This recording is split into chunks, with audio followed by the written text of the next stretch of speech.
I'm beginning to get hopeful that we will be able to move on in the news cycle from this story, even though I already know I've got things to add to this tomorrow. But hopefully next week we will move on to other things in this news cycle. The statements of the Vice President of the United States on migration and the order of love that caused such a tidal wave of controversy, even though everything he said was actually in line with what the church has always taught on this, except for one important mistake that JD Vance made.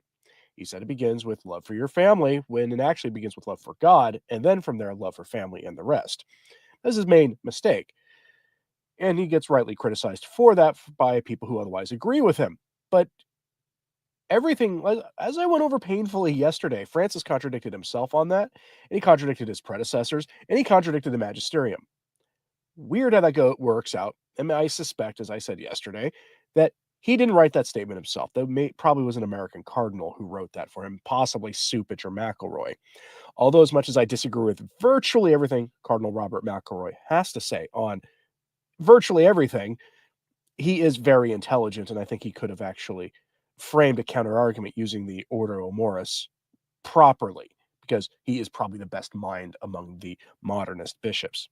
But be that as it may, we've had a few more responses to Francis's ham-fisted correction of JD Vance come in. And I say ham-fisted because, as like I just said, he contradicted himself in the magisterium. Francis has himself said in the past that love moves in concentric circles from our love of God to the family, to the community, to the kingdom, and beyond all that. He's also contradicted what his own predecessors have said on that specific issue.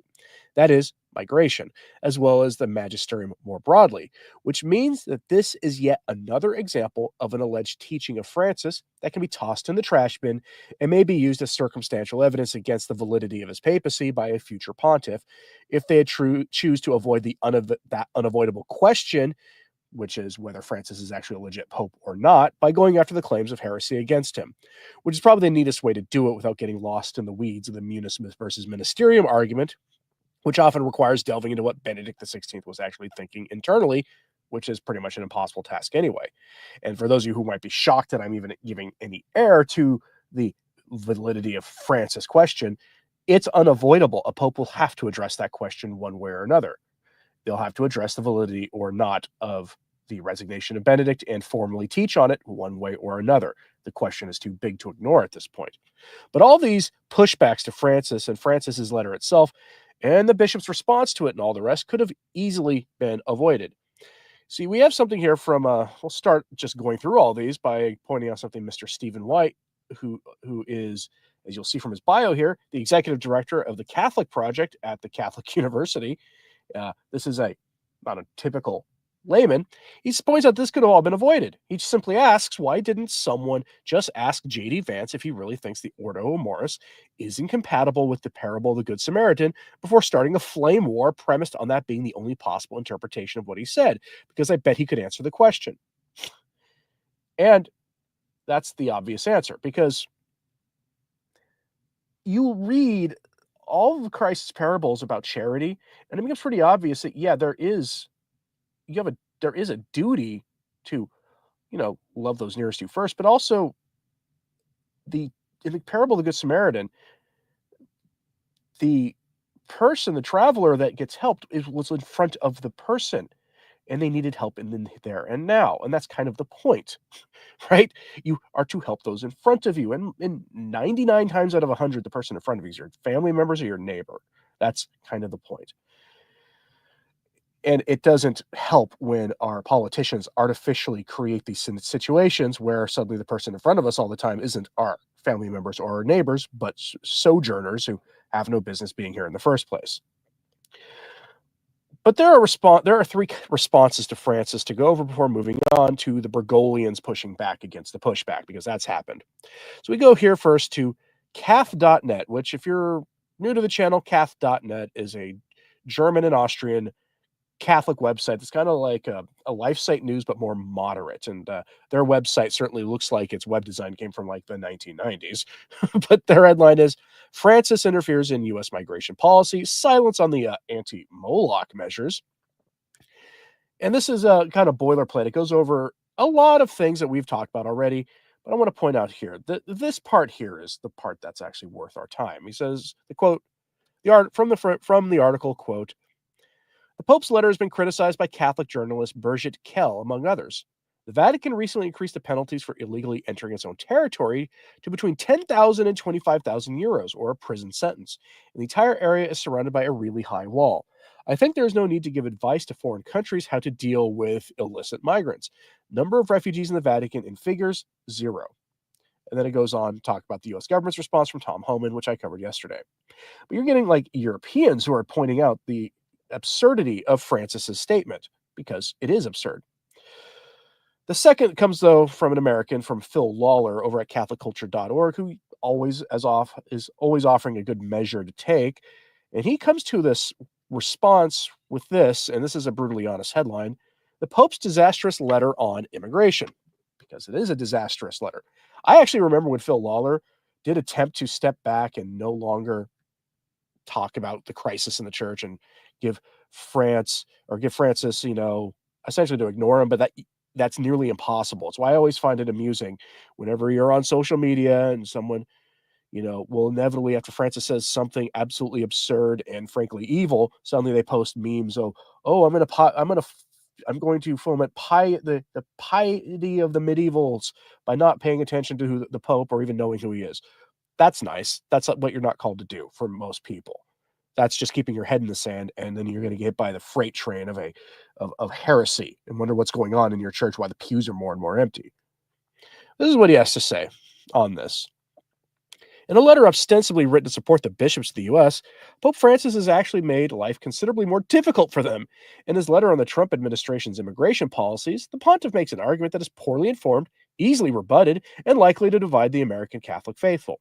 This is an argument that the American hierarchy cannot win, and not coincidentally, the argument presented by the Pope differs notably from the most recent statements by more prudent American prelates, as well as from Francis himself. Has any modern pontiff ever written a statement so harshly critical of the policies of a sovereign nation? If so, does escape my notice. Mitch Bernender Sorge, unequivocally denouncing the 1930s ideology of the flesh of Germany, by Pius XI, focused that encyclical on principles, not on specific public policies. There is precedent for a papal letter cautioning the American hierarchy, of course, but in Testem Benevolente, Pope Leo XIII too spoke in general terms. Indeed, so general that the Americanists he set out to rebuke could and did reply that the Pope's admonitions did not apply to them. Not so with the letter from Pope Francis. There can be no doubt that he intended to criticize the Trump administration, and specifically its plans to remove the illicit foreign. Nor can anyone who has followed the American political debate miss the Pope's deliberate thrust at specific Catholic political figure, Vice President JD Vance. When they felt it necessary to intervene in political debates, previous pontiffs were wise to limit themselves to the statement of moral principles. After all, it is the province of the laity to apply these principles to the specific circumstances of life in the secular world, and the role of political leaders to make the prudential judgments that form public policies. The infallibility of the teaching magisterium does not extend to political debates. Indeed, when prelates become partisan, the results are usually injurious to society, to the church, or quite likely to both. End quote. Then he goes on to talk about, how Francis was at odds with church teaching and all the rest of it. I will have a link to that in my show notes at returntotradition.org for you to read if you want, along with all these others that I'm going to have. And I think you'll be at least as interested in that one, if not as this next one, which is the third response that comes from Bishop Strickland. And I have his permission to give you the full thing here. I will have a link to this in my show notes at returntotradition.org, who posted this letter on Substack. Bishop Strickland, who has basically lost everything at the hands of Francis, is going to now give you a good correction on this issue. Letter in response to Pope Francis's letter to the U.S. bishops, published yesterday on his Substack. On February 10th, 2025, Pope Francis wrote a letter to the bishops of the United States expressing strong criticism of the Trump administration's deportation policies and directly challenging Vice President JD Vance's theological justification for those actions. However, Pope Francis remained relatively silent during the last administration to President Biden's clear and repeated advocacy for the sacrifice to Moloch, the ideology of the flesh, and other policies that directly and egregiously contradict Catholic teaching. Catholic doctrine upholds the dignity of every human being, including migrants, but it also unequivocally opposes the sacrifice to Moloch and the redefinition of holy matrimony and the flesh. When Pope Francis chooses to intervene forcefully on matters of prudential judgment, such as immigration enforcement, but he fails to take a firm stance against a leader who openly promoted grave moral evils contrary to natural law and divine law, such as President Biden's policies, it demonstrates what appears to be a selective and politically motivated concern rather than being doctrinally consistent. I'll just pause here and tell you, do you understand the risk Francis is taking and why this is such a gigantic blunder? Because it's being seen across the board as politically and ideologically motivated. That's an extremely dangerous thing for the Roman pontiff to be doing. And for those of you who say, well, he's not the Roman pontiff, so it doesn't matter, the 99.9% of Catholics around the world and virtually the entire secular world accepts him as Roman pontiff. That means, for all intents and purposes, in terms of the damage he'll do to the church by this, he is. For all intents and purposes, for the damage he will do to the church, its relationship to the world, and its actual mission of evangelizing, which is his actual mission, the salvation of souls, the letter undermines all of that. Now, it'll come and go, but it does undermine that. Let's continue with Bishop Strickland. Furthermore, the Catholic Church recognizes the legitimacy of sovereign nations enforcing just immigration laws. While the Church calls for humane treatment of migrants, it does not demand open borders or the abolition of removal policies. For the Pope to strongly rebuke a policy that falls within the bounds of Catholic social teaching while remaining largely silent on a politician who openly promoted intrinsic moral evils is greatly disturbing. There's long been a concern about the church's financial ties, particularly with worldwide, globe spanning organizations, as well as concern about government funding and wealthy donors who have a vested interest in certain political outcomes. Especially in the case of immigration, there is a large financial element at play. The Catholic Church in the United States receives significant government funding to assist migrants and refugees through Catholic charities and other organizations. Stronger immigration enforcement means less funding for these programs, which is undoubtedly a large factor in the Vatican's stance. On the other hand, the sacrifice to Moloch and ideology of the flesh do not offer the same direct financial incentives for the church to oppose them aggressively. While Catholic doctrine condemns these practices unequivocally, to speak about them risks alienating powerful political allies and financial supporters. This would seem to explain why Pope Francis remained relatively quiet on President Biden's policies, while vocally opposing President Trump and Vice President Vance on immigration issues and policy.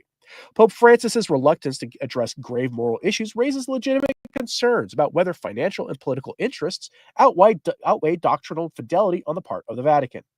There's also been much outcry on the part of the Jesuit refugee service, who are deeply involved in refugee advocacy. This, however, must be understood in the context of the Jesuit order's historical and political tendencies, especially their connection to liberation theology and their role in political movements around the world. Liberation theology gained prominence in the 20th century, particularly in Latin America. Many Jesuits have historically aligned themselves with this movement, often advocating for radical social change and even supporting leftist revolutionaries. I'll pause here. I've got a video in the works for next week about this issue specifically, about where this comes from. And it's eyebrow raising, so tune in for that. If you're not subscribed already, hit that subscribe button. This has sometimes led to their direct involvement in political uprisings, particularly in Latin American countries, where they have backed socialist movements and criticized conservative governments. In El Salvador, during the domestic conflict, Jesuits were deeply involved in leftist revolutionary movements. In Nicaragua, Jesuits openly supported the Sandinista regime, a socialist government that suppressed opposition, including Catholic leaders who opposed their policies. In Venezuela, Jesuits have been vocal critics of conservative leaders while showing leniency towards socialist governments. The Jesuit refugee service, being part of this larger ideological framework, naturally opposes immigration restrictions, particularly those imposed by nationalist or conservative governments. Their concern is not just about humanitarian aid, it is about their long-term political and ideological vision, which includes reshaping global power structures in favor of their version of social justice. As an aside, for those who might not be aware, the constant teaching of the church since the emergence of socialism as an ideology on the world stage for 9 consecutive papacies has been that you cannot be a Catholic and a socialist of any kind. That you cannot, because socialism is political idolatry. It turns the state into God. Even the mildest forms of it do. And as such, you cannot be a Catholic and a socialist of any kind. That seems to wipe away virtually all forms of it, even the light versions like social democracy, which, as the harder line groups like Lenin and Trotsky and others have admitted, social democracy is just one step on the road to socialism. This The popes, 9 consecutive of them, said no to it. By keeping immigration channels open, the Jesuits increased their influence over displaced populations, often using their networks to promote their political and theological agenda. This is why they strongly oppose President Trump's policies, but do not apply the same level of scrutiny to leftist leaders who cause the very refugee crises they claim to care about. The Jesuits' opposition to President Trump's policies is not likely primarily about helping refugees. It is much more likely that it's part of their broader historical pattern of political activism. Their history of supporting revolutionary movements, undermining conservative governments, and aligning with the worldwide causes makes their outrage over President Trump's immigration policies undoubtedly mostly about power and ideological control. Francis has repeatedly aligned himself with such elites, including the UN and the World Economic Forum, who push for mass migration, thermometer policies that harm the working class, and economic controls that weaken national sovereignty. His stance on immigration aligns with these objectives. This stance by Pope Francis represents a betrayal of the Church's independence and its traditional role as a moral guide, rather than a political enforcer of leftist policies.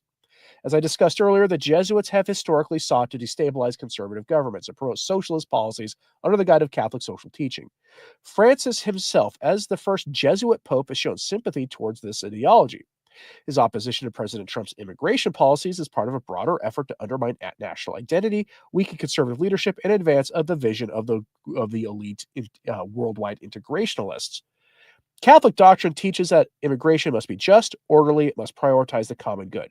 Pope Pius XII, Pope Leo XIII, and even Pope Benedict XVI all emphasize the right of nations to control their borders while still practicing charity toward migrants.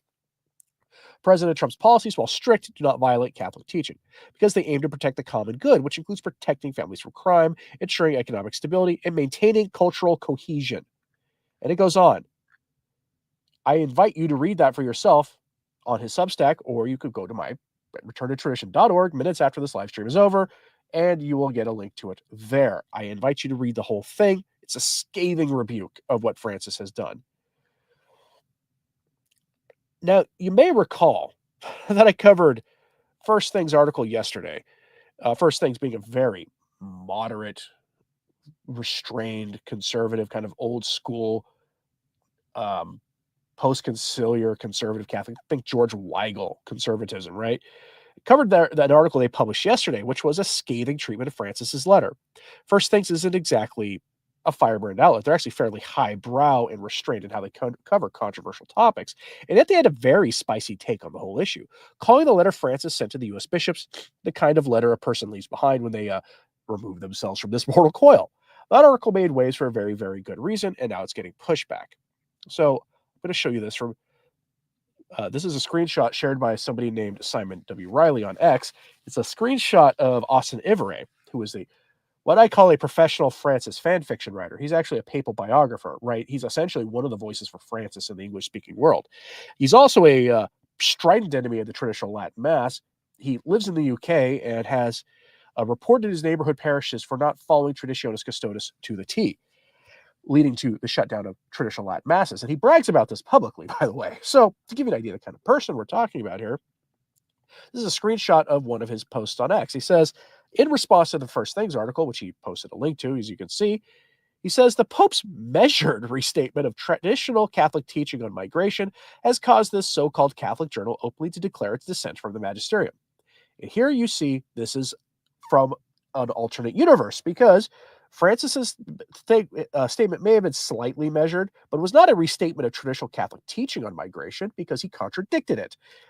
And so it wasn't part of the magisterium, even though it was formatted to look like it was. In every single way, Francis violates the magisterium of the church with that article. And that's why I call him a professional Francis fan fiction writer. Mr. Ivere is a propagandist of the highest order, and should be treated as such. Now, you may also recall that a few days ago, I went over the history of Vatican funding by the US government and the corrupting relationship between the two, which goes back at least to the Second World War, probably not much further back than that in any formal way, because during World War I, Pope Benedict XV tried to get get the leaders of the Allies and the other side to stop fighting each other to come to the table for peace, and they all ignored him roundly. So that relationship changed sometime during the pontificate of Pius XII, and In context, it makes sense, right? The relationship makes sense because they were united against the same enemy in an existential conflict, and that relationship made sense to keep going in the context of the Cold War for the same reasons.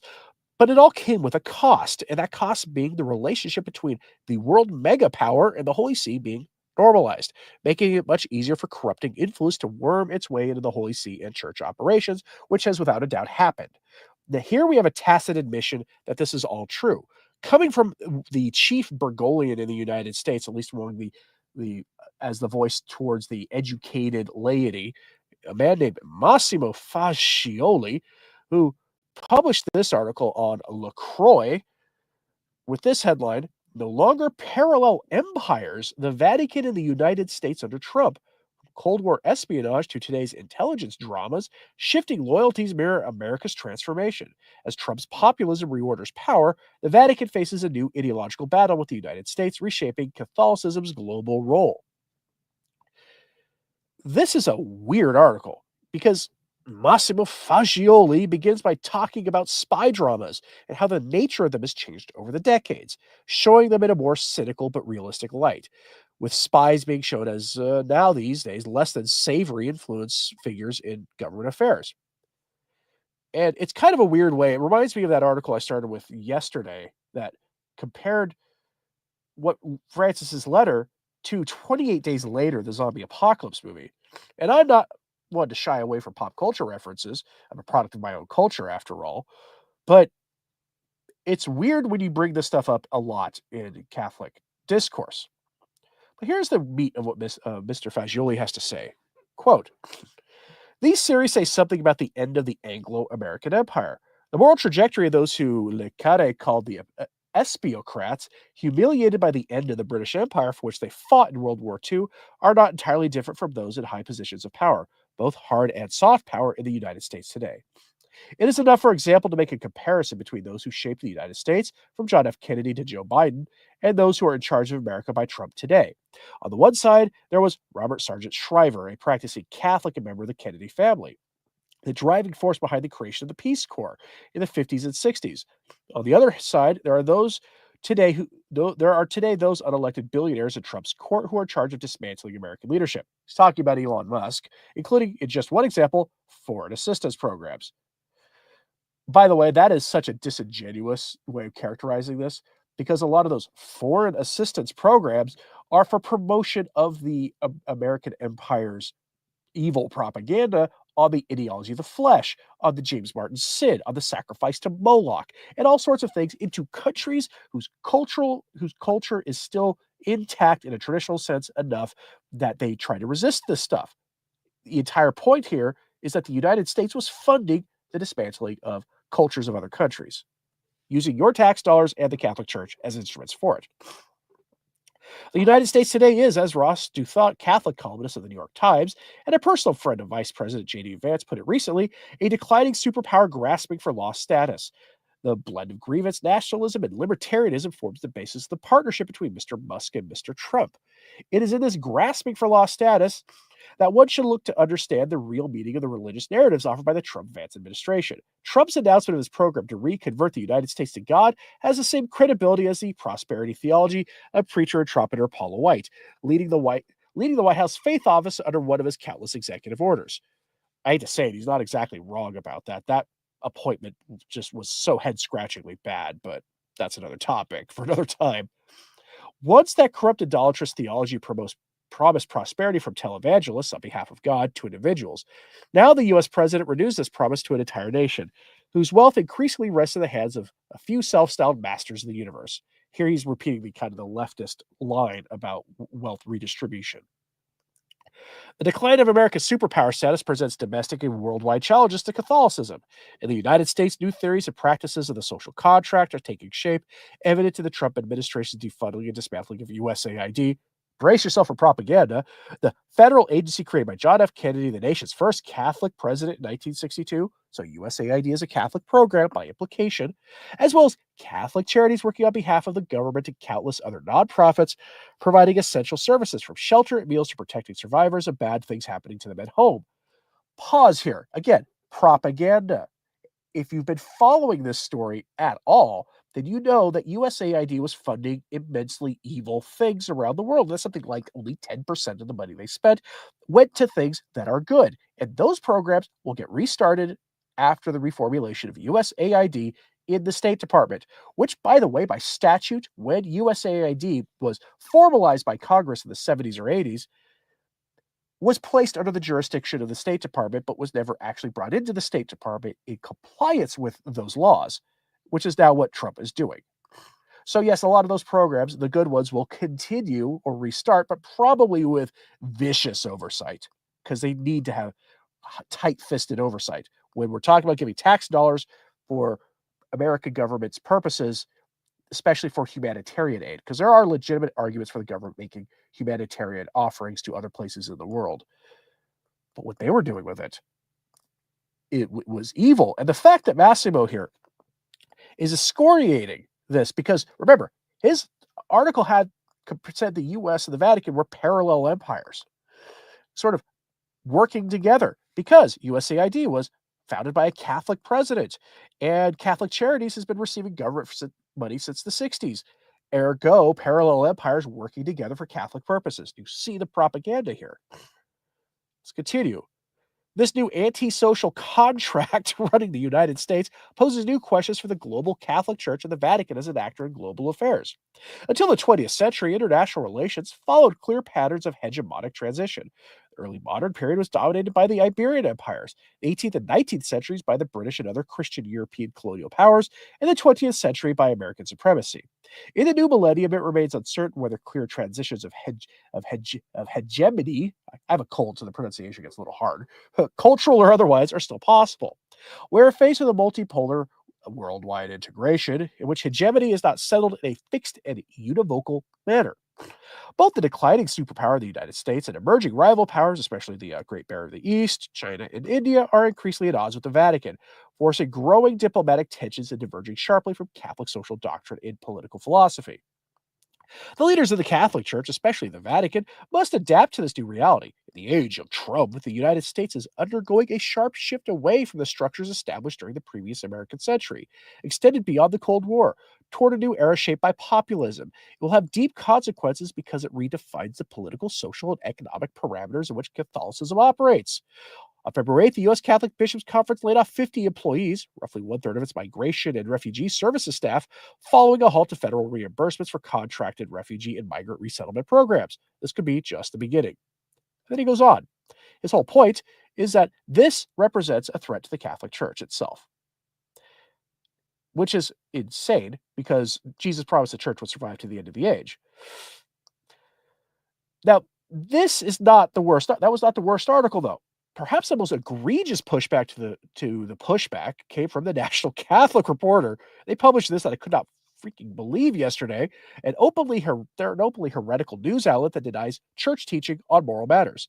They came to this debate with this astonishing headline from the National Catholic Reporter: while refuting JD Vance's hillbilly theology, Pope Francis chastises U.S. bishops. Hillbilly theology. This has been amply demonstrated. What he said, the error he made was not starting with God as as the center of the concentric circles of the order of love. God to your family, family to your neighbors, neighbors to your broader community, community to the kingdom, which could be in the modern parlance, the country, and then on from there. And JD Vance was corrected on that publicly by people who generally agree with him on everything else. But otherwise, JD Vance's argument was correct and was in line with things Francis said beforehand, before he contradicted himself in this letter, the things that Francis's predecessors said, and the things said by Thomas Aquinas. What he said was in line with magisterial teaching. So they call this hillbilly theology. Mr. Vance here is right. The defenders of Francis's latest deviation from established church teaching are, in fact, very wrong.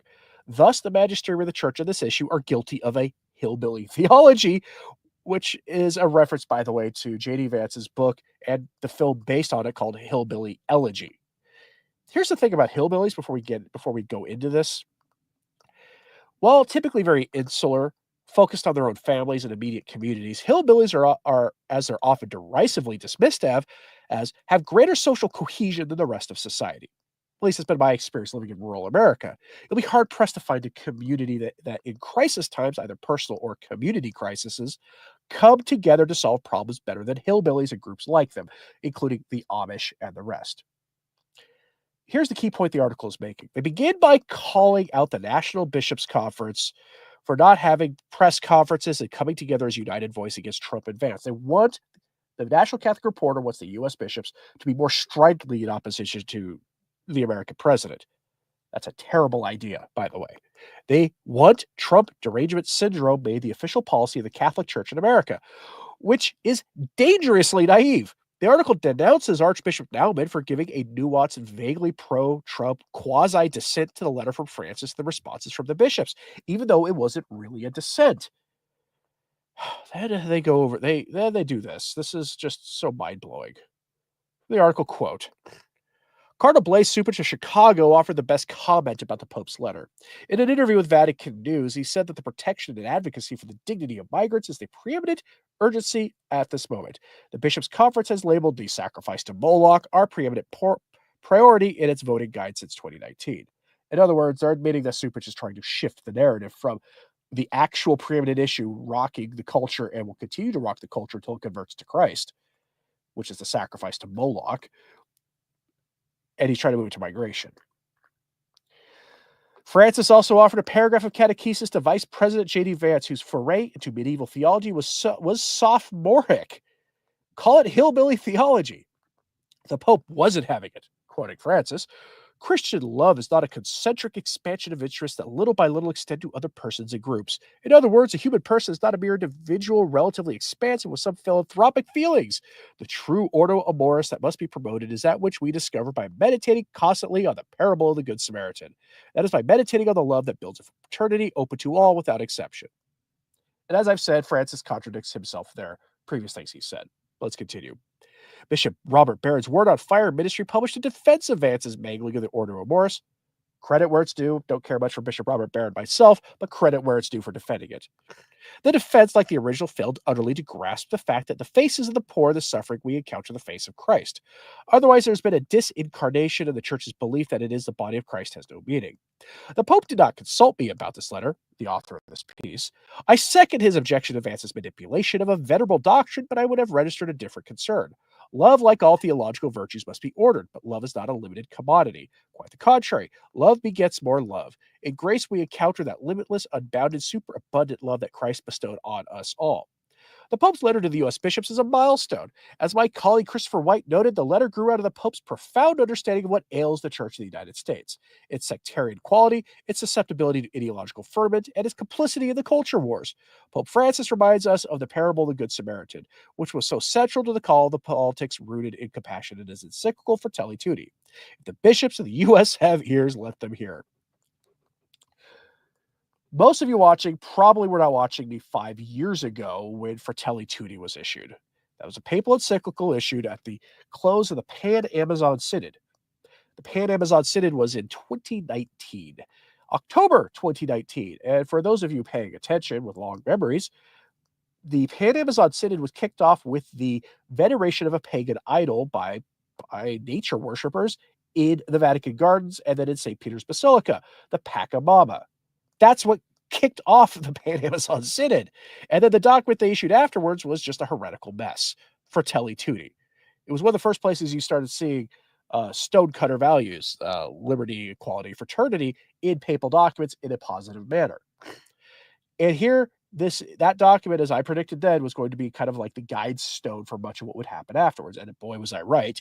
On this issue, they are telling people essentially to adopt the worldwide integration model of things and line with Fratelli Tutti, which is not that surprising. That document, by the way, called for a whole lot of evil things. Now, the problem is Francis's refutation of Vance's theology failed because it was Francis himself who was at odds with established theology of the Church of the Matter. That begs a lot of questions, including, did Francis write the thing himself? And I don't think he did. But also, and I'm not saying that to apologize for Francis, to engage in apologetics for him. It just, he has capable theologians around him. As bad a figure as Cardinal Fernandez is, at least what he does is systematic. There's an order to it. Even if it's what he argues for is evil and heinous and not Catholic, at least there's an order, an organization to it. This looks like something written by an American bishop who is trying to promote the evil program of the world. Now, there was also, of course, the secular media picked up on this. So we go to NPR, which did what I would consider a self-destructive article on this, because the administration has openly talked about ending all funding for public broadcasting. NPR is part of public broadcasting.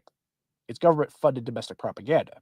To give you this headline, the Pope rebukes Trump over migrant removals and refutes JD Vance's theology. Right. Again, Francis' refutation of Vance's theology failed because it was Francis himself who was at odds with the established theology of the church on this.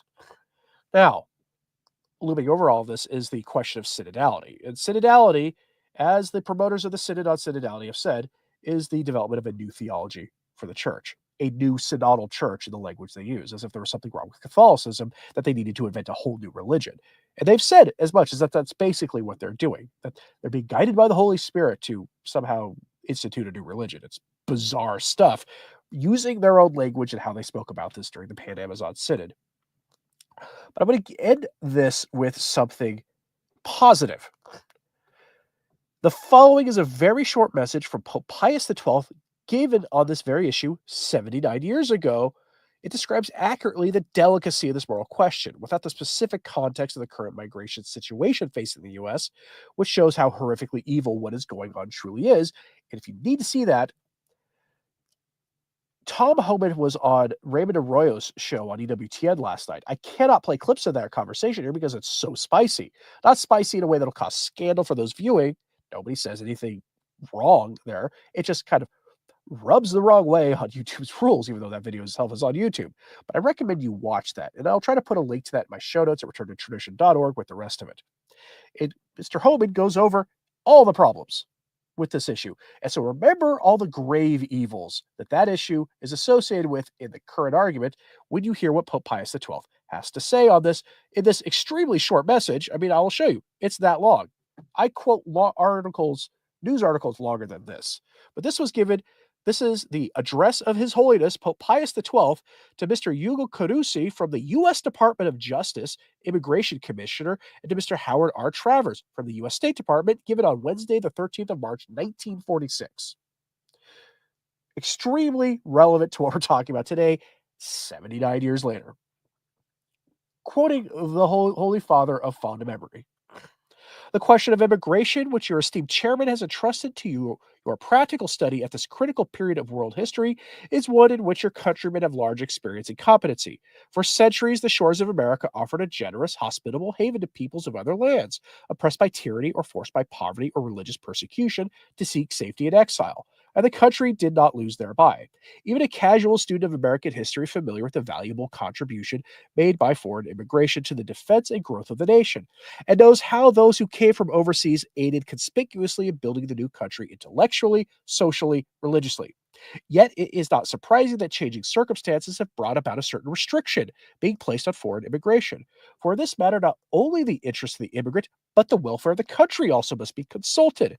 However, it is not too much, we are sure, to expect that in the process of restriction, Christian charity, the sense of human solidarity existing between all men, children of the one eternal God the Father, will not be forgotten. Immigration can help in solving one of Europe's saddest human problems, a problem which is being aggravated inhumanely by the enforced transfer of helpless, innocent populations. As a token of our pleasure greeting you here this morning, and of our keen interest in your work, we pray God's choicest blessings on you and your dear ones at home. Letter of Pope Pius XII from 1946 to U.S. government officials on this very subject that we're talking about here. Again, you notice that there's a distinct lack of specifics there. Because as the things I started with, all the pushback articles I started with 40 minutes ago, it was all about context and generalities. They gave general principles. And in this case, Pius XII remembered that even when restricting things, you should remember love of neighbor to help those in need. And that's what's missing here. And when you watch, if you watch what Tom Homan told at Raymond Arroyo about all the grave evils he found in his many years of doing this service for the country, it puts the whole thing into a new light. And he explicitly in that interview accuses Catholic Charities and the U.S. bishops of aiding the evil in question. And remember, he is the chief law enforcement officer for that very specific topic who answers to the Justice Department and the Department of Homeland Security. What do you think the implication is there? Buckle up. This might turn into something much uglier. All right, folks. Let me take a look here. Winter Knight says Pope Francis has just been hospitalized in Rome for lung infections. The news just came out in the Italian newspapers. Thanks from Italy, David. As much as I slam on the man, pray for his speedy recovery, please. And interior conversion on all things. But pray for him, even though many of you will object to that. Jesus tells us to pray for everybody, including our enemies. And I don't know if he counts as one, but if you're supposed to pray for your enemies, like, say, the people facilitating the organizations in Mexico facilitating this problem, then you're probably going to have to pray for him too. Evelyn Rivera says Tom Homan does not hold his tongue from what I've seen in the past few years. He is Catholic too. Yes, he is a Catholic. He makes that very clear in his interview with Raymond Arroyo. It says, oh, so the Vatican has penalties for entering it illegally. That's an awfully big splinter in Francis's eye. Yes, he does.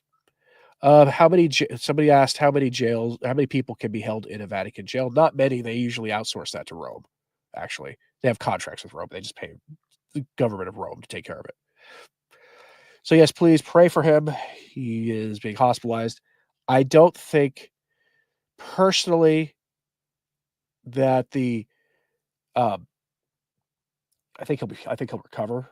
I don't think we're done with Francis yet, and I don't want him to go in the state that he is before our Lord. All right, folks. Thanks very much for tuning in today. Make sure, as always, to pray for the church and remember to pray for Francis in his time of immediate need, as he is now, apparently. Anthony Stine, Ave Maria.